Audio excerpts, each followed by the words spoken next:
KILR Killer Game.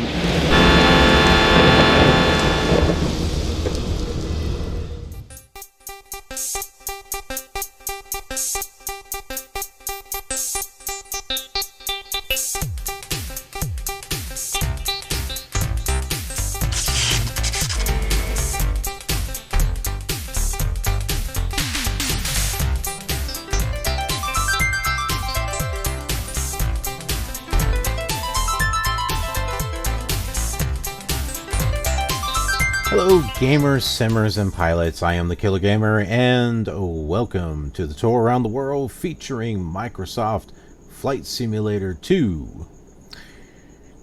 Okay, well, we've got an interesting VFR flight going on today, and it could be very interesting depending upon what happens when we get to our destination, and I'll explain. Let's go ahead and bring up the handy duty map, which is actually from the SubLogic Flight Simulator 2, not specifically PC, which I didn't think would make a difference, but we will soon see. So this is Dubuque. This is where we are. This is the Mississippi, so we're going to be flying along the Mississippi, going up, and flying to Crosse. Now, here's where things might get interesting. I don't know if Crosse is going to be there. Why do I say that? Because I've been checking out other airports that we'll be heading to after Crosse, such as Dane County, Whitman Field, Sheboygan. I'm not sure if General Mitchell was part of that or not. The airports aren't there on the PC version of the scenery disk. They're not there. It's completely blank. Just grass and sky is all there is. And if you notice, it's right up here towards the top of the Chicago area chart. And, well, Crosse is up there too. I think I remember that I checked Crosse to see if it was there, and it was. So the VOR should be there, but then again the St. Louis VOR was there also, and then when I started approaching it within about 15 miles, the whole thing disappeared. It's like we went into an alternate dimension or something. So we're going to stick to the plan, and we're going to go along the Mississippi, and if things vanish and disappear, well, we will go ahead and kind of stop there. We won't land, but we'll stop there and we'll continue on the next episode from that area, and then fly. I know the flight that I was doing was to Lone Rock. I'm pretty sure that Crosse is there because I remember doing a slew from Crosse in this direction to try to get to Dane County. Because I put in the coordinates here and nothing showed up, so I figured, okay, well, let me just slew from Crosse in this direction. You know, maybe it'll load up properly, and, well, it didn't. It just kind of disappeared. So I think we'll be fine for this episode. But after that, I think Lone Rock is there. We're pretty much going to have to head in this direction. I will check a little bit more in detail and see which airports are actually showing. I know these aren't, and I know Dane County is not, but I can check, see, is Waukesha there? Is General Mitchell there? That's is that Minneapolis? No, Milwaukee. I can check Horlick and just see if any of that is there. If it is, we can make our way to one of those airports. Pewaukee is going to be one airport that, because we're going to be coming back around to Chicago. I mentioned that on an episode, like several episodes ago, that we'll be going back to the Chicago area. So one of the flights will go to Pewaukee and then to Rock, which I was thinking of doing a touch and go and landing at Greater Rockford. And I know that the other airports are sitting in here. I think from there we were going to go to Lewis. Where are you at, Lewis? Lewis, right there. And then back to Chicago O'Hare, and then across Lake Michigan. The interesting thing was that Chicago O'Hare wasn't on the scenery disk either. Because of its size, I don't know. The 5 1/4 discs hold less than what the 3 1/2 discs did. And that might have something to do with why certain airports were missing. It would definitely confirm my suspicions if I test out these airports in Flight Simulator 3. Because there wasn't really scenery disks made specifically for Flight Simulator 3. What they was the ones for Flight Simulator 2 you could convert to the SCN scenery files and be able to use them on Flight Simulator 3 and 4. So if those airports are missing, then that confirms my suspicion that they just weren't there to begin with. If they are there, then it's a bug or of some sort that makes them disappear, and I don't know what it is. I was fortunate to get these scenery disks to work at all. The only way I was able to get these scenery disks to work was with a front end for DOSBox, Defend, D-FEND, which will allow me to load up more than one floppy and then switch between the two. I had a problem with that with DOSBox, the regular DOSBox. It just didn't work. But through here, it's working. So, just a little bit of inside info there. Let's go ahead and we will set our VOR. 108.4 is La Crosse. I can't remember if that will tune in just yet or not. Let's go N1 for nav 1, and we said 108.4. Not yet. Okay. So we'll leave that where it's at. I can tune in Walcon. I think I'm saying that right. But I'm not worried about that. We're gonna head north. You know what? I'll use Dubuque just to make sure we're going in the right direction. 115.8.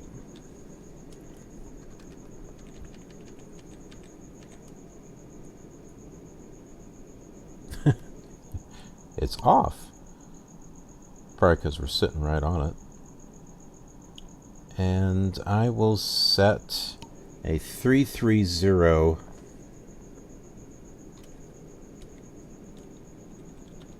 Yeah, down that way. There we go. Just to make sure we're going in the right direction. Of course, we look at our compass, and if we're going in the northerly direction, we'll be fine. Alright, so let's go ahead and get things started here.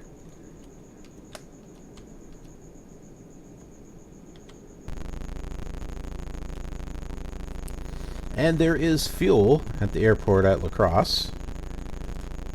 Not that we'll need any. Well, actually, we might need it after that because we may have a long flight after that one.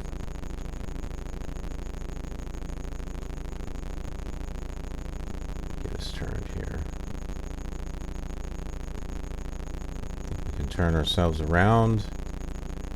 And there is a runway right there in front of us. We can go ahead and take.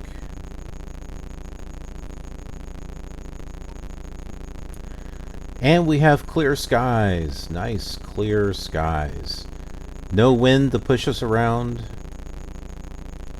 Interesting thing, though, that I noticed is on the last couple episodes where we had clouds, the land was darker green. It was a darker green than what we're seeing here.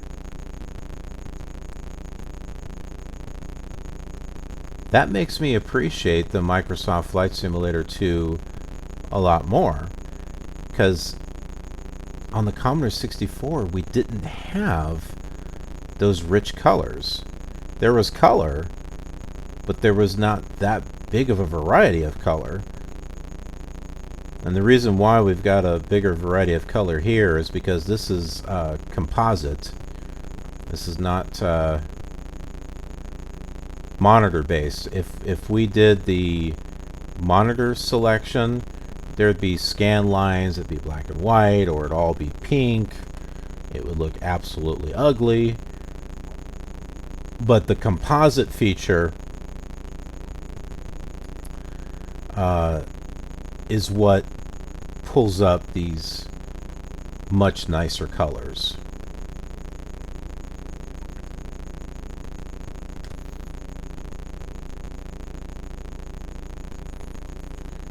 So, in case you got Flight Simulator 2 and you're kind of fooling around with it, and you're wondering, okay, why do my graphics, not mine, but yeah, speaking for yourself, like, why do my graphics suck and why does Killer Gamers look good? Well, that's why you need to select the composite. You know, maybe I should just do a real short video on that.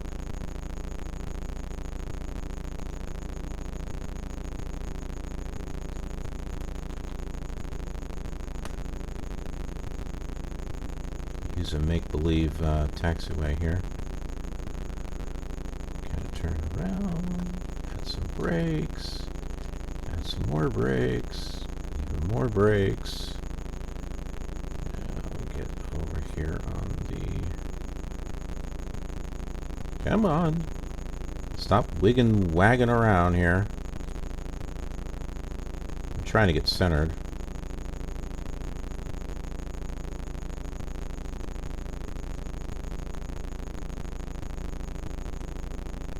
Alright, that should do.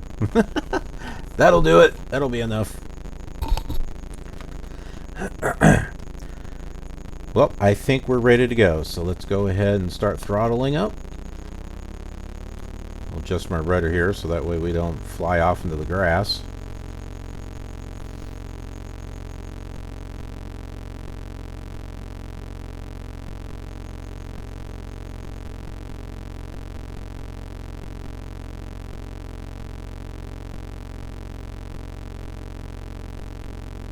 Up we go.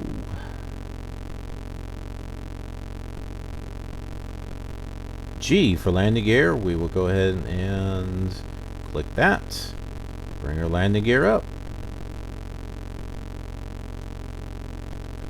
And now we can just go ahead and make our turn.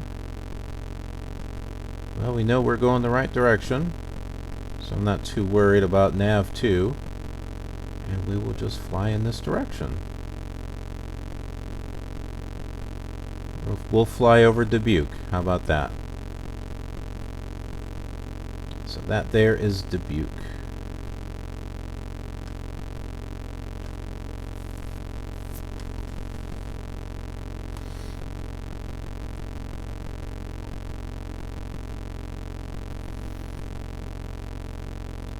And as far as the highway there, take a look and see.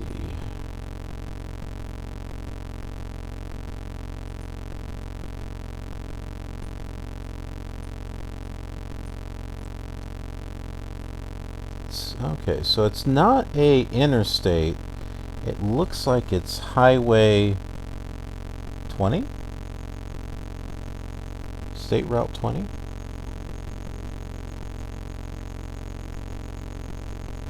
let me get ourselves leveled off here. And I will show you the map.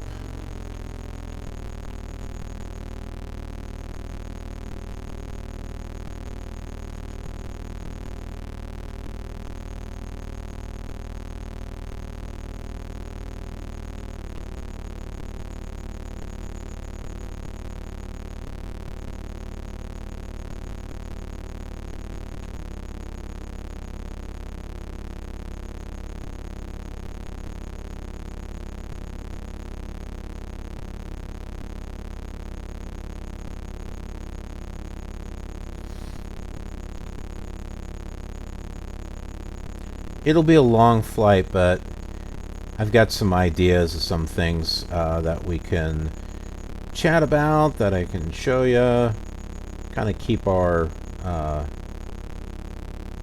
ourselves from getting bored.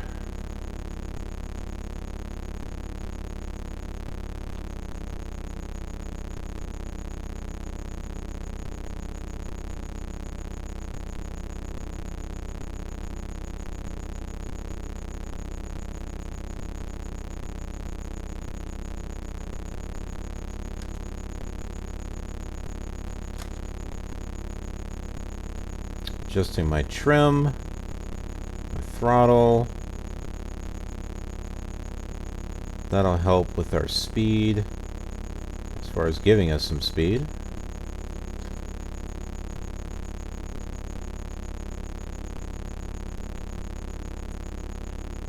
You know, so that way it doesn't take forever to get to La Crosse.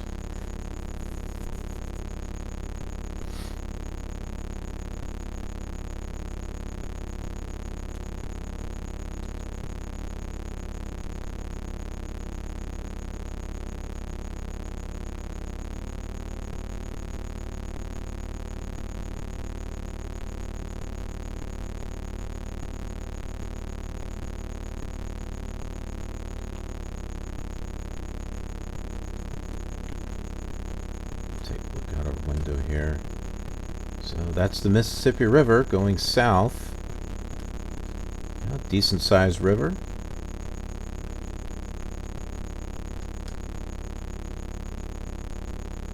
Okay, I think we've established level flight here. Let's go ahead and turn in the direction of the river here.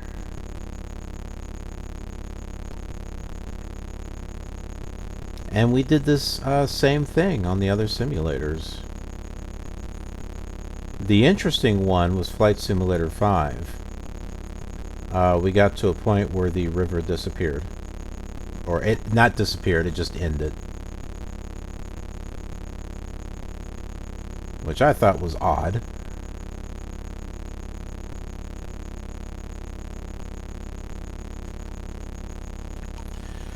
Okay. Go ahead and pull up this map here. That way you can take a look. So here is... Okay, I was going to try to highlight it. Here in the middle is Dubuque.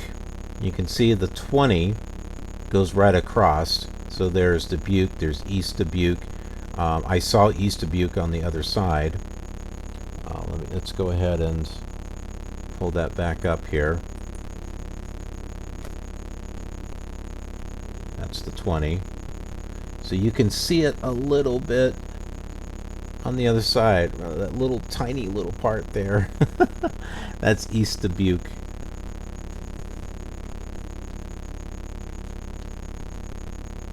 You can see how that curves off to the left there.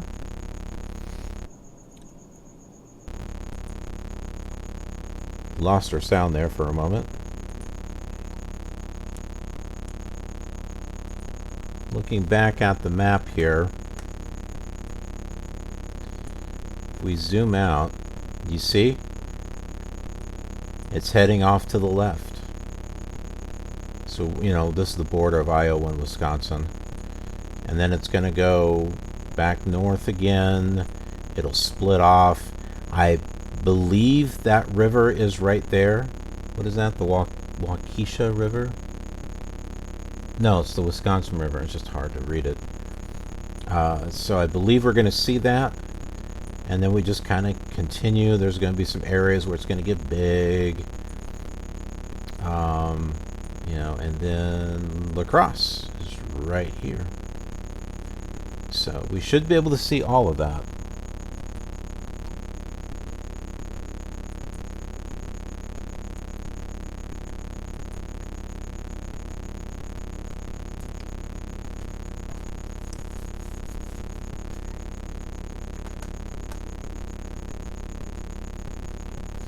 I think it's kind of neat to be able to see that represented and the old style graphics, you know, where you can use your imagination.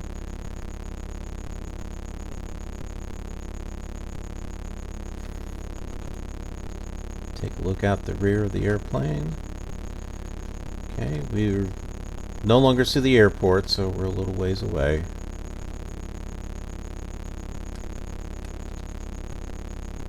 There's our river curving off in that direction.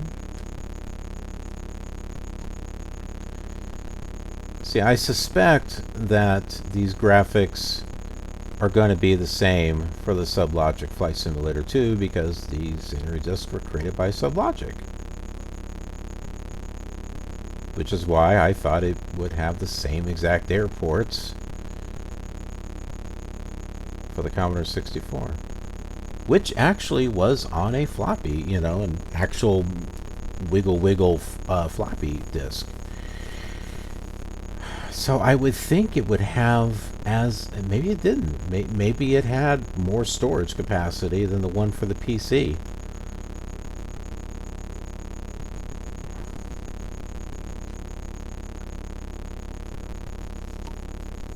Maybe it's a memory issue. Maybe the Commodore 64 was able to store more in memory, whereas the PC couldn't, and maybe that has something to do with it. I don't know. That's why I tried different things, you know, going directly to the airport.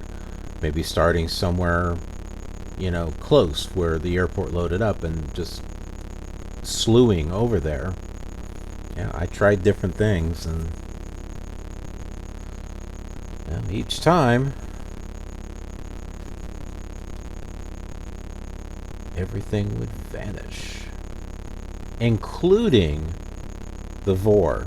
So like I would have it tuned in, and you know, you'd see the distance and everything, and once I got close, not only did the scenery disappear, like little lakes and roads, but the signal to the nav also disappeared. So I no longer saw distance. It was just,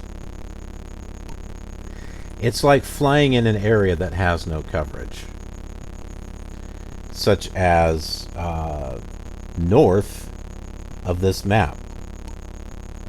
Go ahead and pull that back up here. So this is the for a moment I thought I stopped the recording. That would have not been fun. So this is the top of scenery disk number 9, the Chicago area. North of this, you've got Green Bay, Duluth. Those are all areas that we have been going to on Flight Simulator 4 and 5 and on, but not Flight Simulator 2 or 3 for that matter. We're limited to the SubLogic Scenery Disks. Now, if SubLogic had actually completed all of the scenery disks for the USA, we would have coverage. They didn't do that, though. And you're not seeing a thing. Okay, so north of the map, just realized that. North of this map here, so north of La Crosse, north of Oshkosh, which apparently is not on the PC version, north of that, the scenery disks were not created. And I will go ahead and show you some information on that. I'm like going over the map, showing things, and then I'm realizing, oh, you guys can't see it.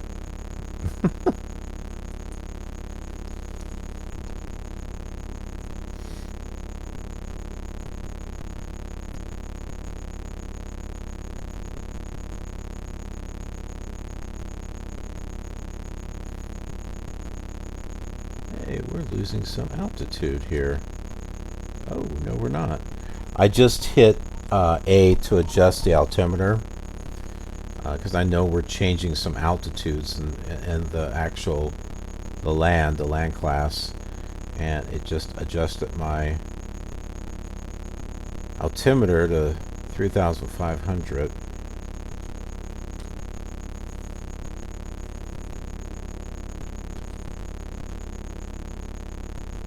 There's Dubuque off in the distance.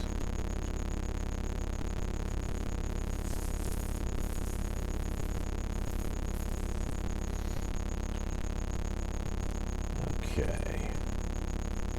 Go ahead and pull some information up on those scenery disks here.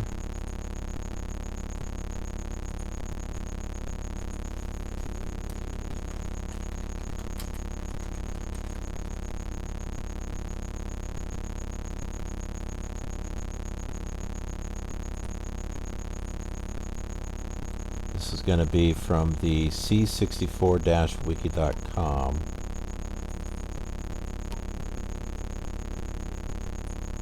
I'm going to wait to pull that up until we turn and start heading north again.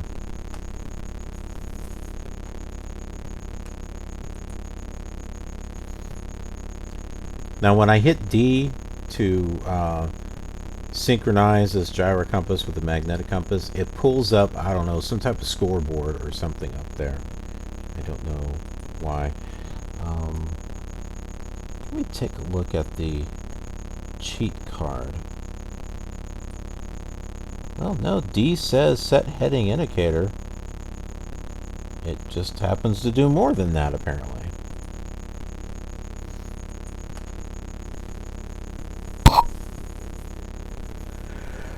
That could be, another, I don't think it's a bug, but it could be another limitation of modern PC keyboards compared to XT keyboards. Like the keys don't all map correctly.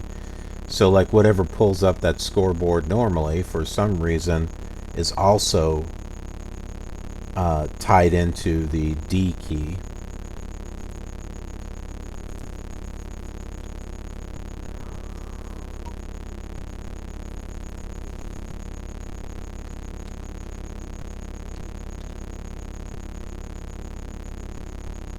We don't have any, still don't have any distance there on nav 1.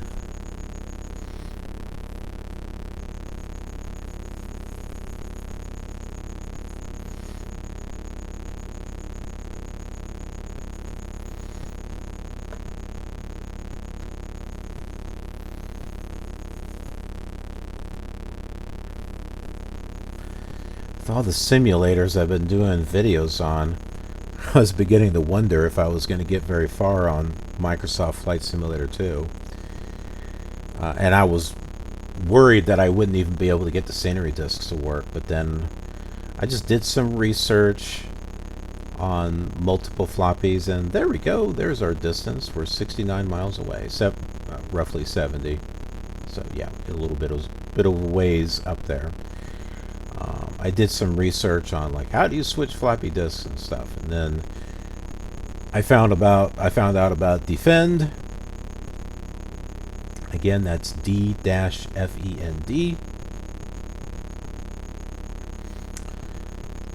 And well, the rest is history. I was able to get the scenery disk to work. Not completely. Again, I don't know if these missing airports is normal, like they were never there to begin with on the PC version, or if it's some type of thing going on, like maybe with the emulation that's causing it not to appear. If you take a look at my Flight Simulator 1 videos, the graphics are kind of a mess.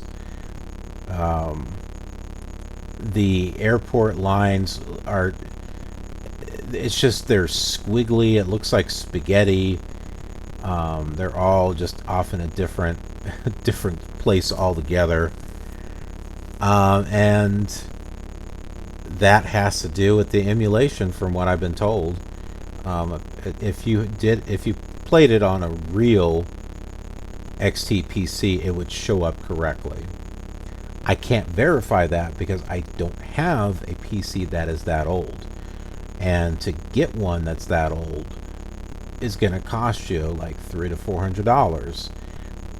Not something I want to spend for just Flight Simulator 1, for that matter. And there's no scenery disk. You can't use scenery disks with it. You're limited to the default areas. And the default areas only have like 5 airports. There's like only 5 airports for the Chicago area. New York, I think, has like maybe 5 or 6, and etc. down the line. I don't think that's worth $300.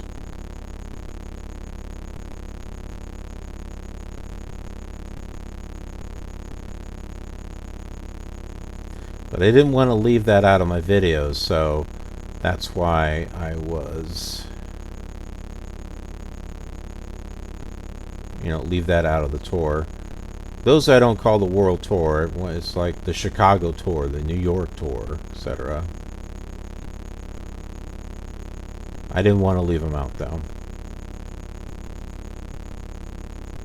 I'm surprised the PC emulator, PCEM, is not displaying stuff correctly. I have to actually use PCEM to even get Flight Simulator 1 to work at all.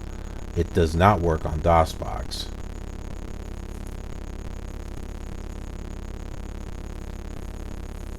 It might work on the MESS emulator, MESS. I was not able to get that working on Windows 7, which is what I'm on right now, because it's saying that that MESS is a 32-bit program, not 64-bit. So I thought I copied that over to VMware, to like Windows 98, and I don't think it. I think it still gave a problem, but I'll try that again. Hey, if I get it to work, I'll redo the videos. Keep the ones that were there, but I'll do something like Chicago Tour Revisited.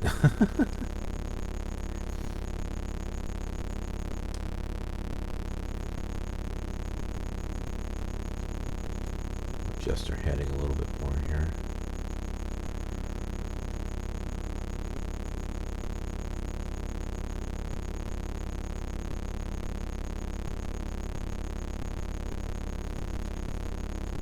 Take a look behind us.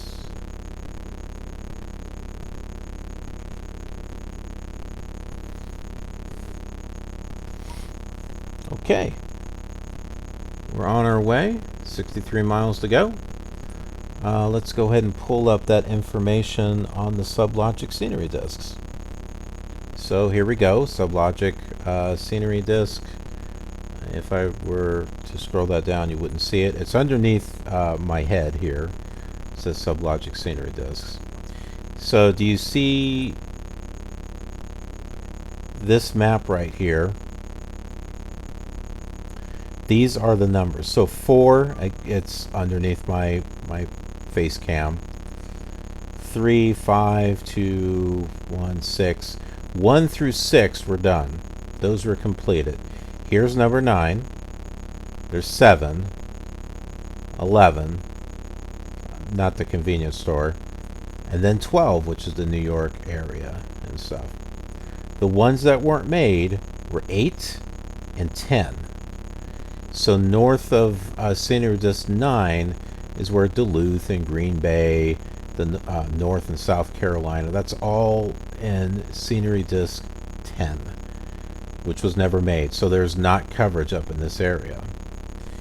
You can kind of get by with that because you can fly from Scenery Disk 3 or 4 and right across like this. and kind of miss this area, it would be nice if it was there. But it seems like scenery disk number 8, it would be really nice to have. You got New Orleans, Louisiana, Georgia, all right in this area though. And so if you're flying in Texas and wanted to go to Florida, well, you could fly this way. You won't see anything. You'll still have the coast and everything, because each scenery disk has the land class of North America, but there just won't be any airports, there won't be any VORs, nothing. You'd have to do VFR along the coastline. That's what you would have to do. And as far as scenery disk number 10, well, I mean, why bother? I mean, you're going to fly up here and then fly that way. That wouldn't make sense. It would just make better sense to just fly in this direction and up. So from here, we can go into a little bit more detail as far as what is on those scenery disks, which is right down here. So scenery disk 8 has Memphis, Atlanta, and New Orleans. And obviously, you know, those are the major areas. And then 10 is Billings, St. Paul, Minneapolis, and Green Bay. And those are the areas that we have no coverage, and there's never been any coverage. Now, scenery disk 12 has only been made for the PC and the Commodore Amiga, Atari ST, and that's Halifax, Montreal, and New York. And then it goes into like the other types of scenery disks. And the pictures they're showing, that's Commodore 64 right there. That's not PC. Well, duh, that's right. This is the C64 wiki.com. Of course it's going to show the Commodore 64. And you see the river going off there to the right.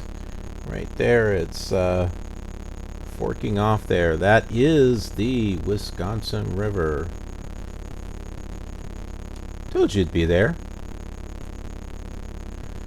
So there's another VFR thing we could use. We could take that river, and we'd be going by Lone Rock.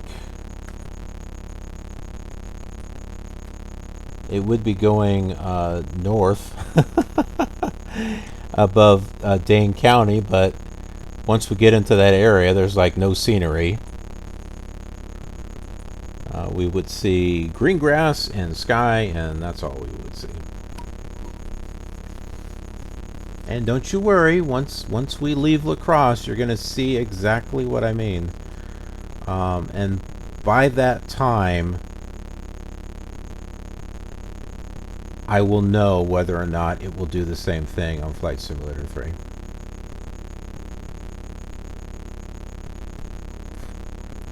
If the airports are there, then you got me. I don't know why they're...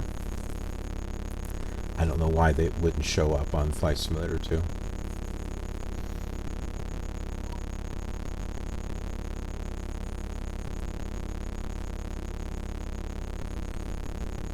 Okay, well, that took up about 20 miles worth of... Now what are we talking about? I don't know.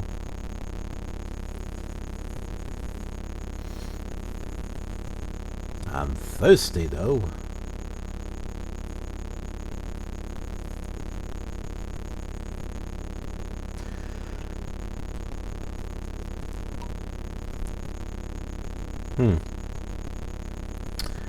On the Commodore 64 version of Flight Simulator 2, we had set the realism to 99%, not 100, just to give a little, realism that something might break, and something did, and that wasn't too big of a deal. And then, not too long after that, something else broke. with it being 99%, I thought that was a little silly. And I'm like, all right, we're done with that. And I made it back to 100% again. It's like I wanted to have the realism in there, but not if it's going to sit there and break every 5 to 10 minutes. That was crazy.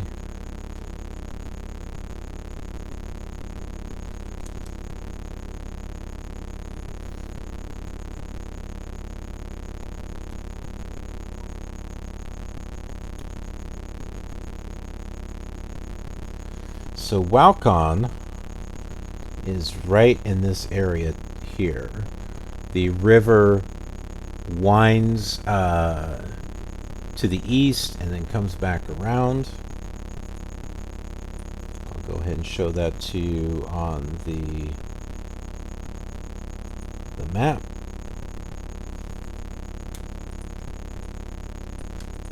So here's Walcon. Walk on, walk off. That sounds bad. Going north here, do you see how it starts to go to the east, goes north, and comes right back around? So practically, once we get past this part, we'll be much closer to La Crosse.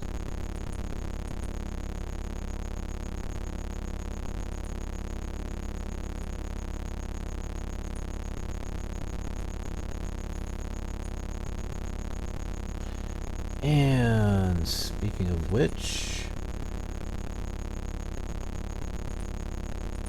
let's go ahead and set our VOR for runway 36.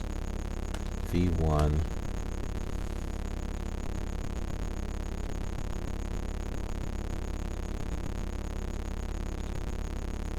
And we'll do that.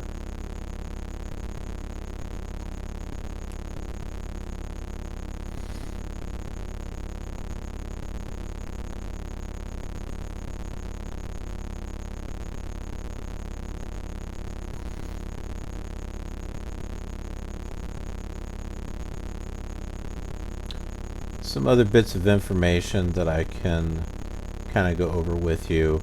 You may have noticed that the Commodore 64 version, the control panel goes all the way across.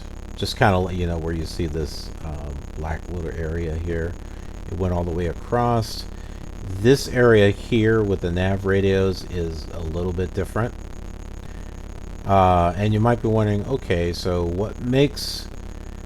what's the difference? What's the difference between these two? This is a Cessna, as you would assume. You know, its default plane in Flight Simulator has been a Cessna for, you know, longest time. Now, however, the Commodore 64 is not a Cessna. It's a Piper. It's a Piper Archer. I believe it was PA-58, if I'm not mistaken. I have my Flight Simulator 2 box right here. And I just managed to find my Amiga one. See? So, the Amiga computer. So I managed to find that. Box needs to be in better shape. Now the Amiga version is a Cessna. The Commodore 64 version is not.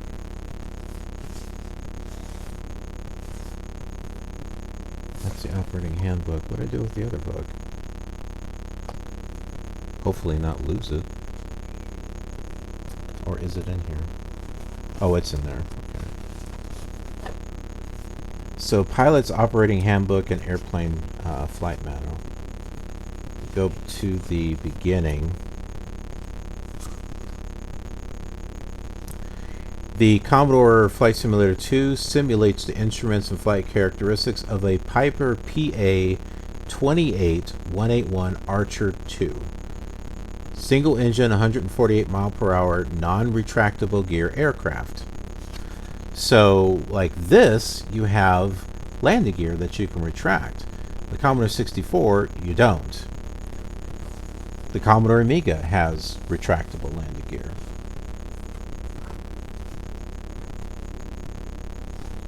So if you've ever wondered why the control panels are different, that's why. I had wondered for the longest time. I just figured this was just, you know, some stylized difference for the PC. And it's not. This is a Cessna. And the Cessna does have a, you know, like a little curve going on right here.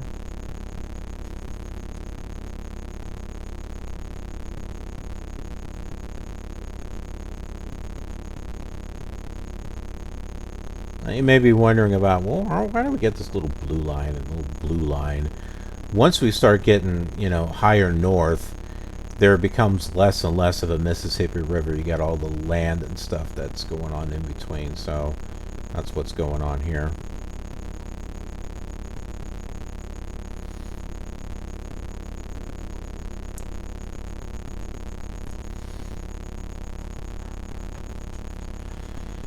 Okay. Let's go ahead and go through our Why Do Cowboys Wear High Heels? I've been reading this on some other flight simulator videos,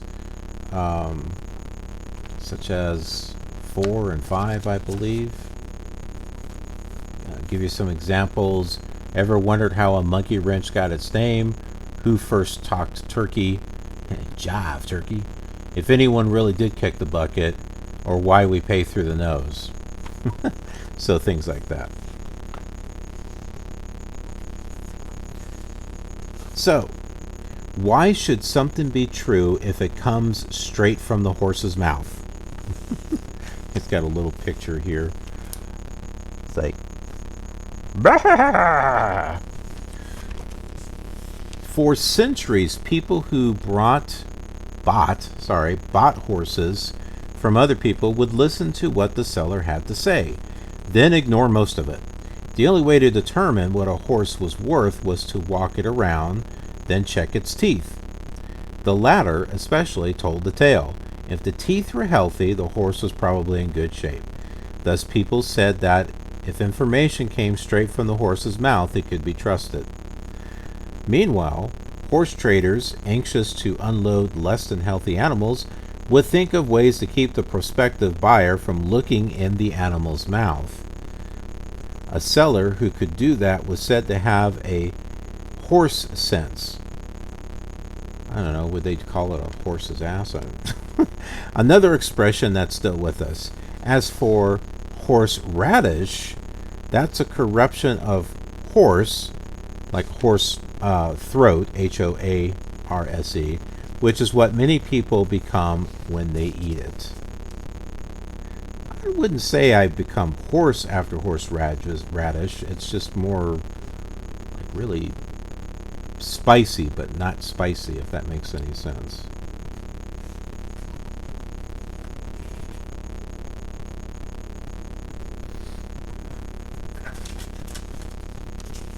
Go ahead and adjust our heading here.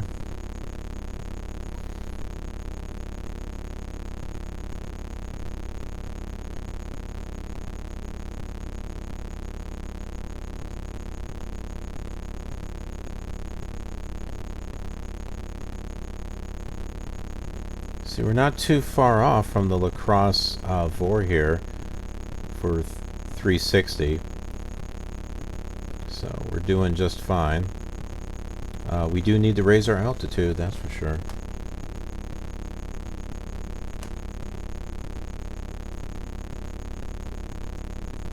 We were up to 4,000. We've been slowly going down ever since. Hit A just to adjust the altitude. Looks like everything is okay.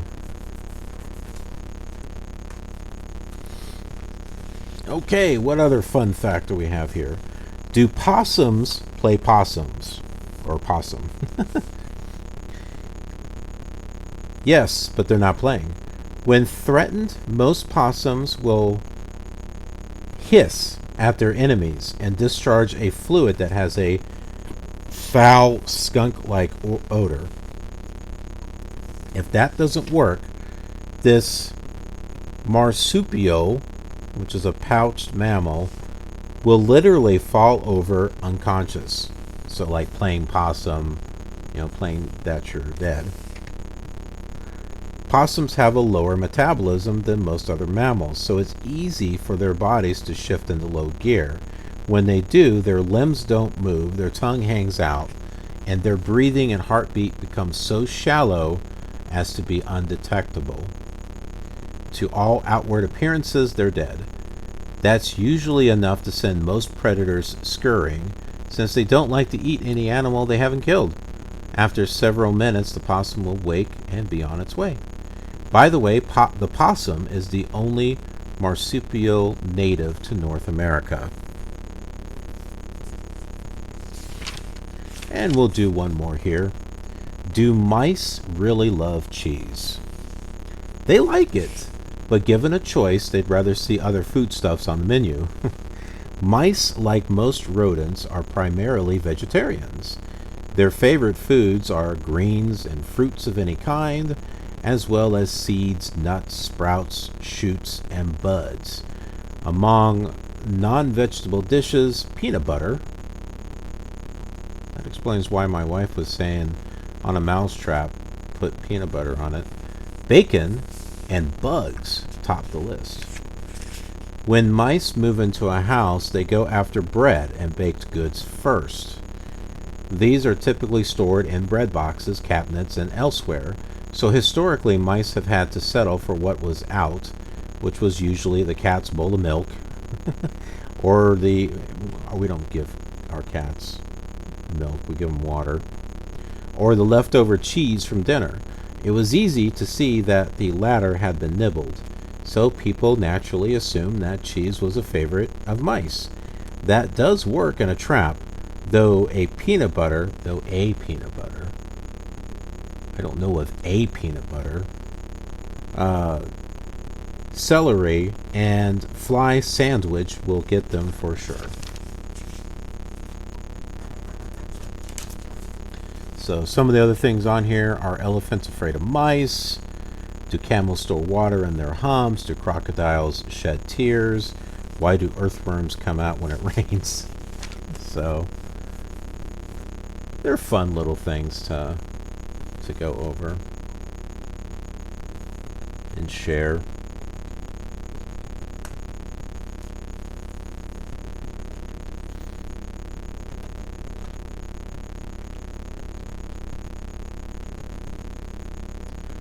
Taking a look at where we've been and where we're going. So we're now north of that. That's right. It'll be this way for you. No, this way. That's C loop of the river. We're now north of that, so Crosse is not that far away. And of course the DME kind of helps out with that.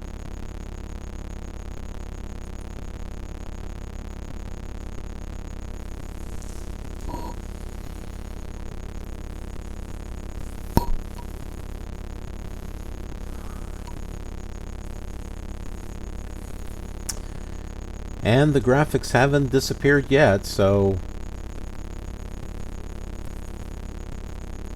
far so good. We'll get within 5 miles of the airport and everything will just...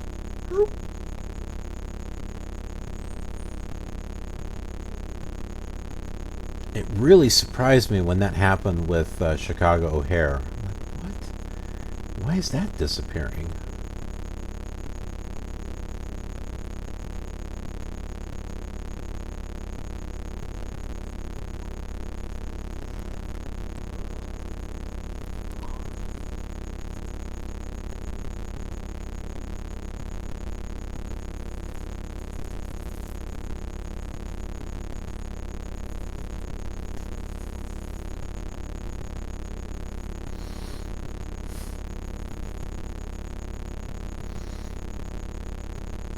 Oof, it's a little warm where I'm at.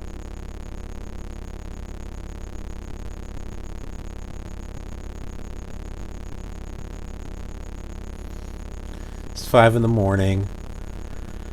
I didn't get much sleep, or did I? I guess I got about 5 or 6 hours.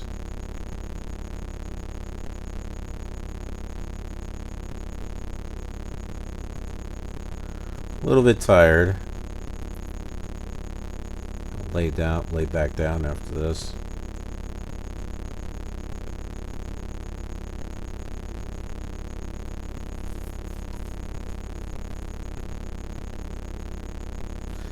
Which is okay, because I'll need to do a little bit of research on our Flight Simulator 2 here to find out what airport we'll be able to go to, since they seem to be missing on the northern part of the Chicago map.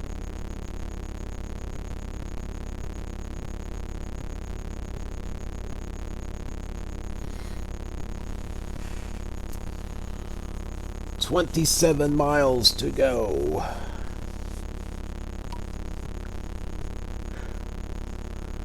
Yeah.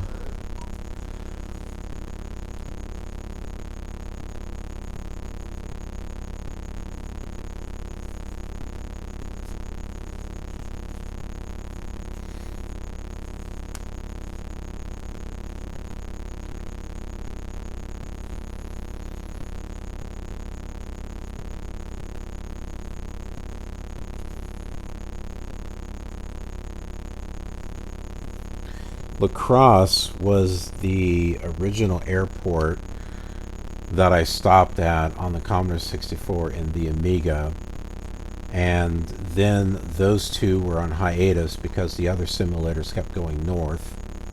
Which, hey, you know, if Scenery Disk number 10, if that one had been made, we would have continued going north too. At least up to Canada, until we got to Canada, then we'd have to stop there. But nope, they weren't done, so they stopped at La Crosse. And I wasn't going to continue those series until the other flight simulators came back around, because they're going up into Chicago and Canada. Where'd I come up with Chicago? I don't know. Maybe the map. So they're going north into Canada, and pretty much like as far north as they can go. There's that country. It starts with an N. I forget what it's called. Nunavut. Nunavut? I think that's right. So they'll be going all the way up. Like the most northern airport is Alert. And then they'll be making their way back down through... Oh, I kept saying the Carolinas. No, that's the Dakotas. Yeah, around Montana. That's not North and South Carolina. That's Dakota. So yeah, they'll be going along there and then making their way back here to La Crosse. There's a lot of airports that tour is going to be stopping at. So it could have been like a whole nother year before I had continued the Commodore 64 and the Amiga, and I just decided, I don't think I'm going to wait. Because I've been keeping an eye on the analytics for the Commodore 64 and the Amiga, and the views have been going up on them. So there is interest in those simulators, as well as Flight Simulator 2. It's got some viewership there also. So I just decided that we'll continue with the flight as we would have, and then the other simulators, when they finally catch back up to La Crosse, they will be flying to the same airports where that we would have already visited on the Flight Simulator 2 and 3.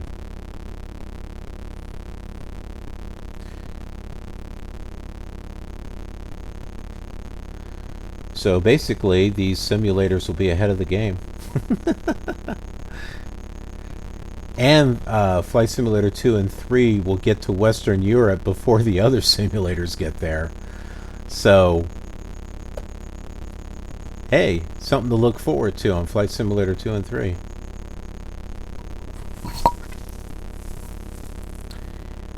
"20 miles. Okay, I'm going to say that Dubuque is behind us. La Crosse is right here. I believe it's right there.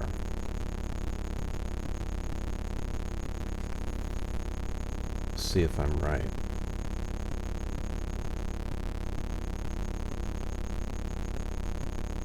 Judging by the rate that we're going, that would be about right.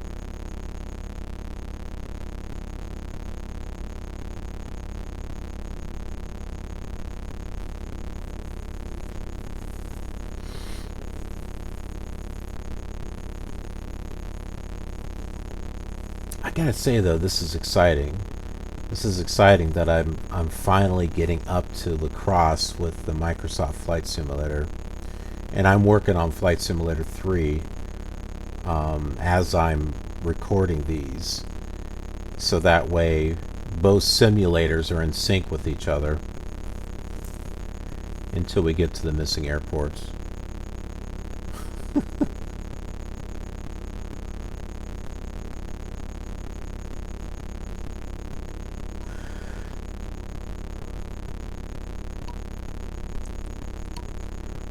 And right now, the Commodore 64 and the Amiga are a little bit ahead of the Microsoft Flight Simulator 2 and 3, but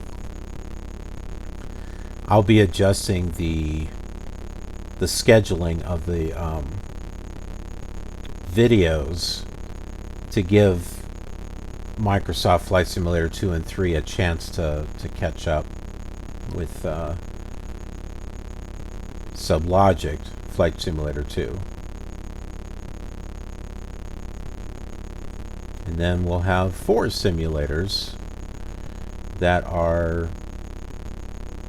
flying in sync with each other.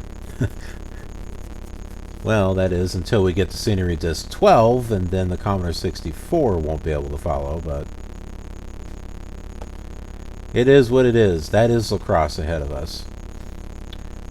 The airport is not going to be here. It should be close to that highway that is crossing the river. I don't know, it might show up here. Well, not here, but more here in this area.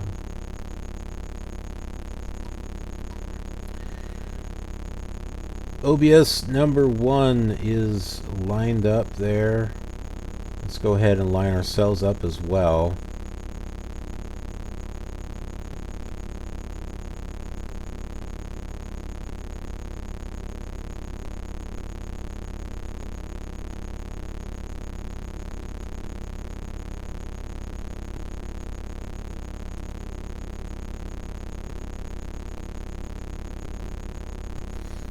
See?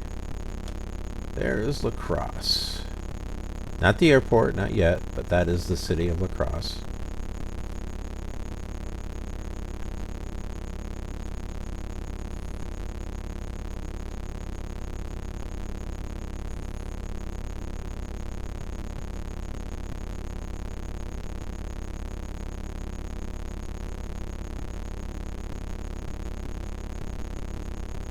I don't think our compass is going to be right.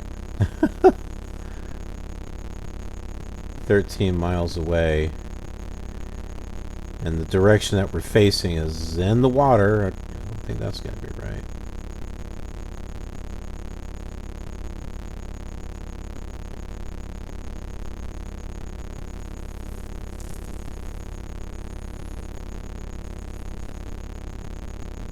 Going to lower our throttle. We're going to start a slow descent at the moment.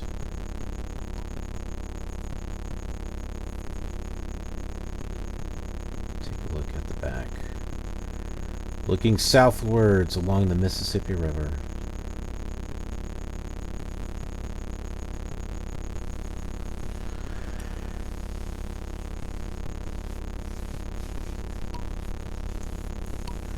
Oh, I wish 8 and 10 had been done, because if they had, you would be able to go from the southern part of the Mississippi River and just follow it north. That would make such a great video.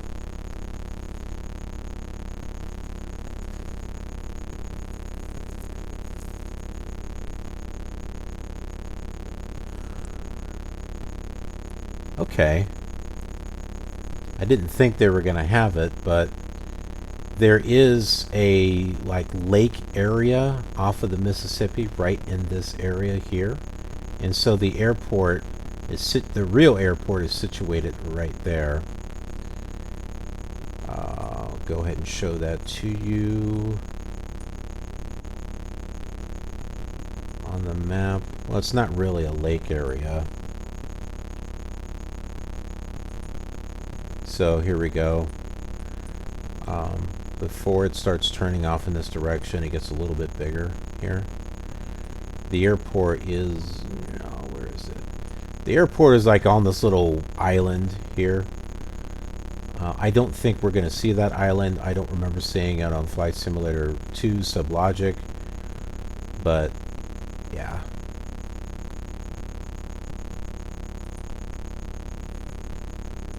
And voila, there's our airport.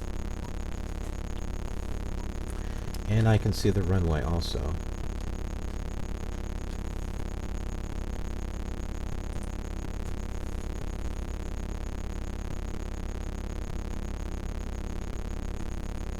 Nine miles, we're underneath 10. We'll go and lower the landing gear. 1 degree of flaps. And we will start our descent.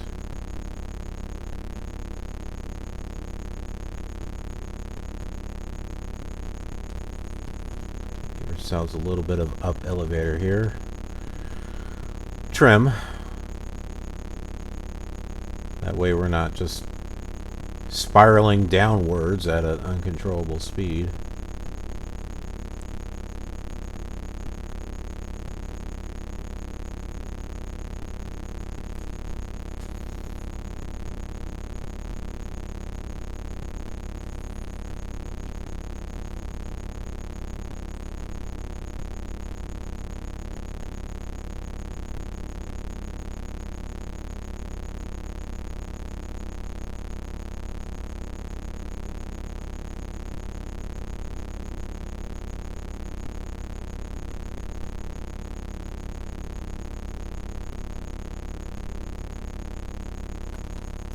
The altitude at Crosse, let's take a look at that.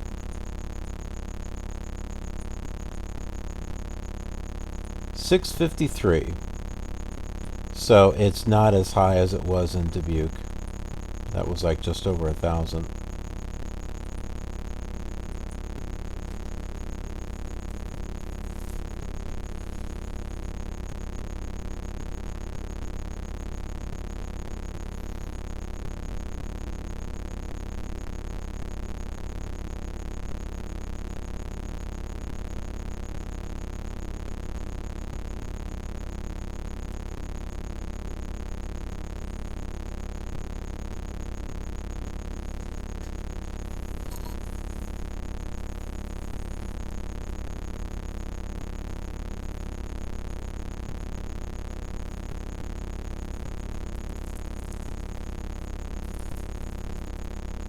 We're at 5.8 miles. Let's do one more notch of flaps.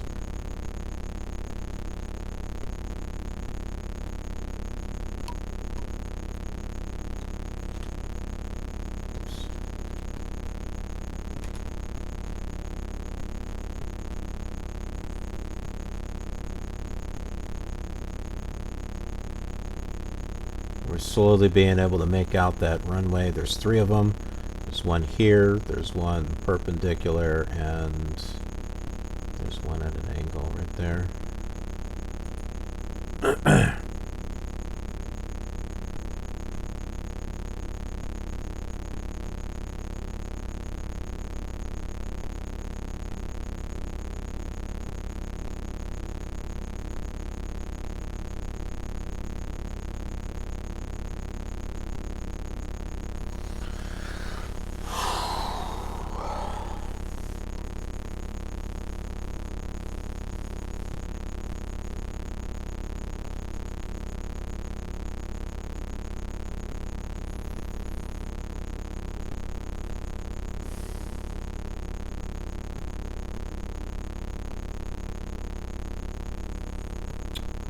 4 miles to go.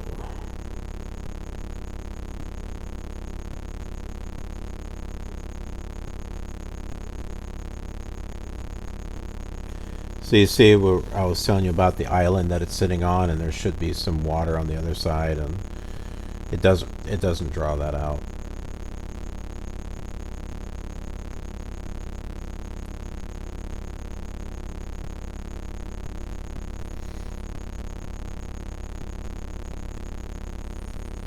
It looks like we're lined up.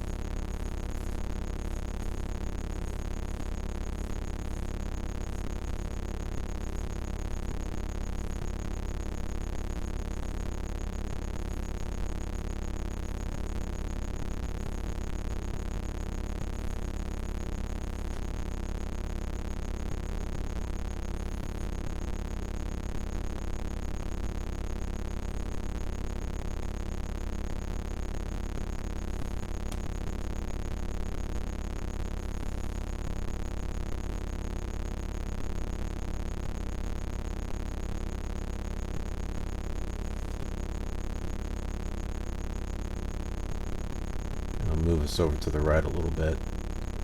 So it's like you think you're lined up, and then you get closer, and it's like, well, no, I'm kind of coming at an angle just a little bit.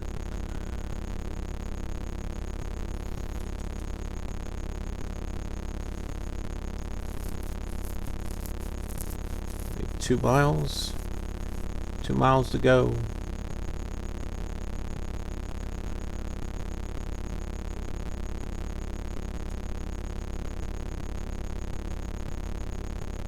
We're almost there, folks.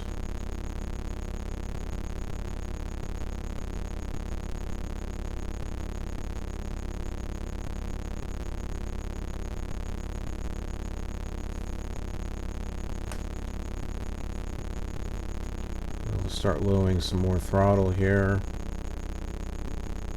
We're approximately just under 1,000 up.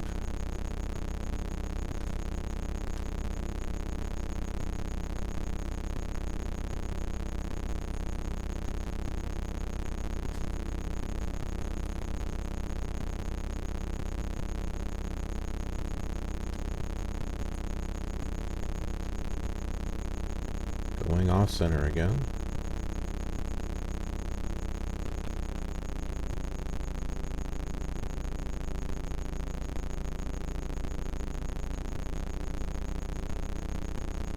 Controller altitude with power.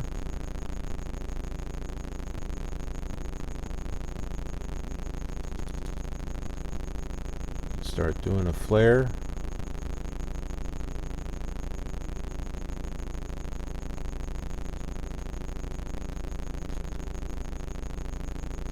Careful not to stall.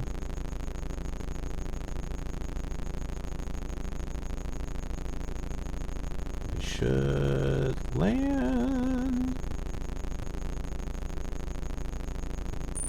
There we go. Power off. That was not the one I wanted to hit. Whoa, what happened here?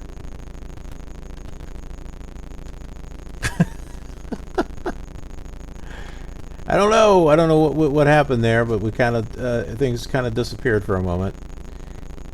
I was beginning to think, yeah, we landed. Whoa, everything disappeared. But no, we're okay.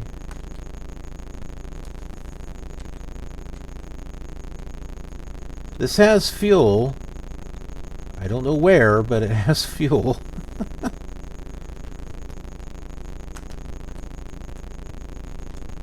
Let's get our flaps back up.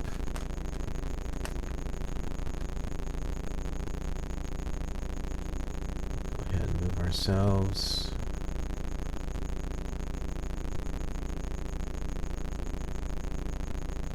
Over in this direction.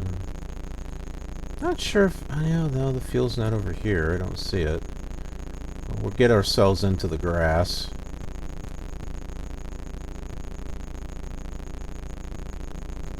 Right here in the corner.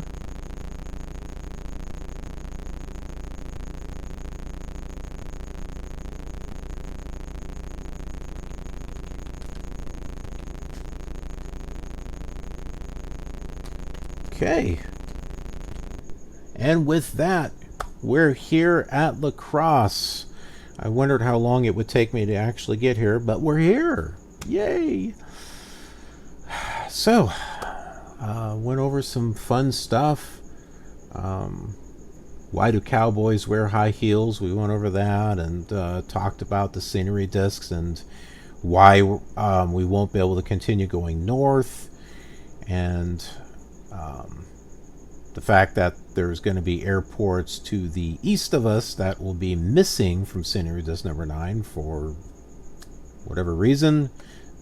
Either they were never made, or there's some type of glitch running this on an emulator, which is causing us not to see it. I don't know. But if you like this video, thumbs up. I would appreciate it. And subscribe. Be a part of the KILR community. And lastly, ring that notification bell so that way you know when another video is uploaded to this channel.